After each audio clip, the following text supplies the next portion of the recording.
Welcome to the Traveling Trunks. Today's video, we don't travel too far from home. We love looking at houses. And what is better than touring an old house built by crazy rich people? Turns out you don't need to go to England to see those iconic estates in the Cotswolds. You can find them right here in Detroit. Of course, you should go to England and see those houses because that would be amazing. If you head to Grosse Pointe, you will find the Edsel and Eleanor house. And fun fact, several rooms inside were actually salvaged from those historic English estates. As soon as you pull in, you're greeted by a stunning gatehouse that lets you know this place is no joke. The house sits on 87 acres, and there's a ton to explore. The main residence, of course, beautiful gardens, a lagoon, a playhouse. There's even a private island, because who doesn't need their own island, for a casual stroll? Before you start wandering the grounds, you'll be directed to the visitor center, which is where you get tickets to tour the house, but you'll also find restaurants, a gift shop, and a museum. To visit the house and walk the grounds, it's $15, but for $5 more, you can take the guided tour, and that was totally worth it. Highly recommend. From the visitor center, you can take a shuttle or just walk over to the main residence. So at this point, we're going to head into the house. But if you live anywhere near Detroit, you should probably stop watching this now and just go check it out for yourself. Our tour started in the gallery, which was used as a ballroom. And yes, the wood paneling all came from a Tudor house in England. The oldest piece in the room, though? A 2,000-year-old Han vase from China. The Fords weren't just crazy wealthy, they were big-time art collectors and patrons. Next up was the drawing room. It used to be a very Tudor-esque room, but after Edsel passed away, Eleanor brightened it up with a French provincial vibe to match her collection of impressionist paintings, as one does. By the way, the paintings in the Ford house were original. They mostly aren't anymore because they've all been donated to museums.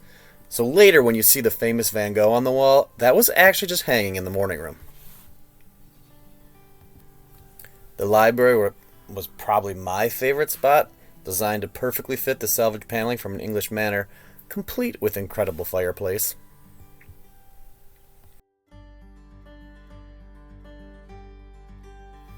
After that was the morning room.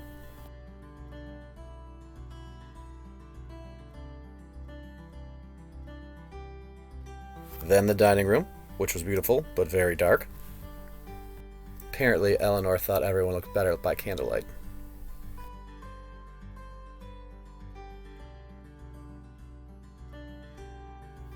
Next came the kitchen area, which was just for the servants, but was still stunning.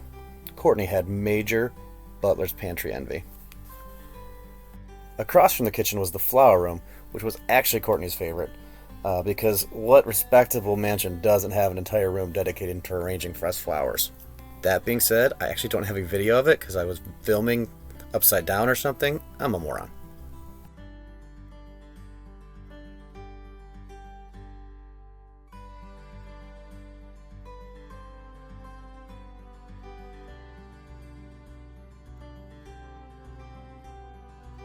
The modern room was a big change from the rest of the house. Somewhere between Art Deco and mid-century mod, it's iconic style that a lot of people love, but it's just not really our thing. At the time, the 1930s or whatever, this must have been the talk of the town though.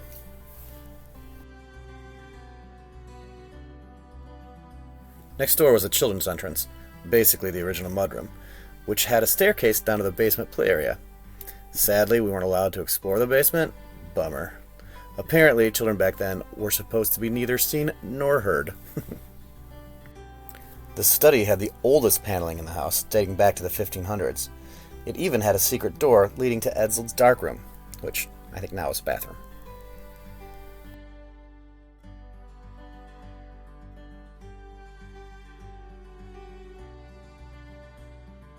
Through the main hall, you head upstairs.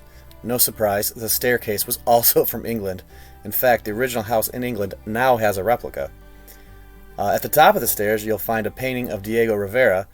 The Fords actually paid for the mural in the DIA, and at the time it was quite controversial.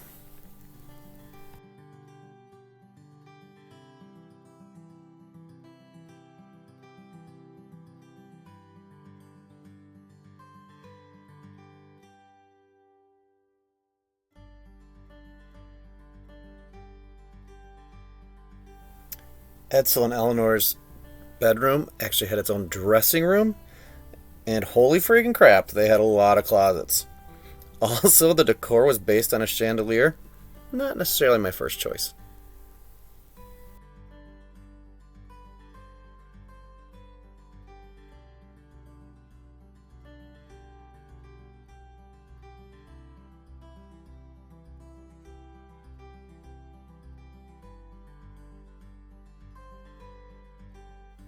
Josephine's room was next door to her parents'. Apparently, the boys weren't allowed in the side of the house.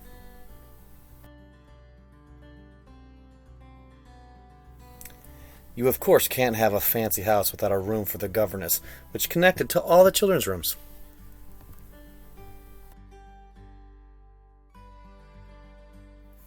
The boys' rooms were in that quote-unquote modern style. Seriously, lots of built-ins, which must have been a crazy engineering feat. Although maybe not if you're, a Ford.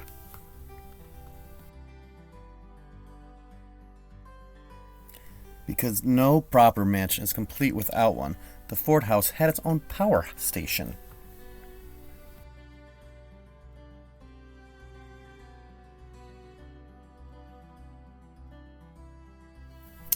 We also checked out the pool and lagoon.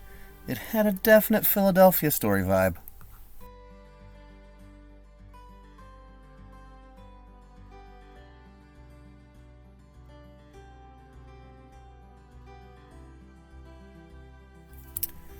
The gardens were gorgeous, and Josephine's playhouse was adorable. Honestly, it might have been more square footage than our actual house.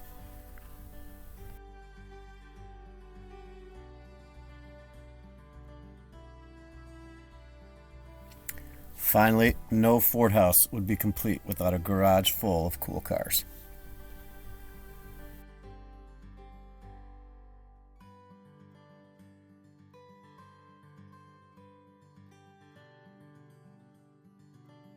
All right, that's the end of our Edsel and Eleanor Ford house tour. Like I said before, if you're from the Detroit area, hopefully you didn't actually watch this video. But even if you did, pictures just don't do it justice. So come out and check it out. You won't be disappointed. Thanks again for watching.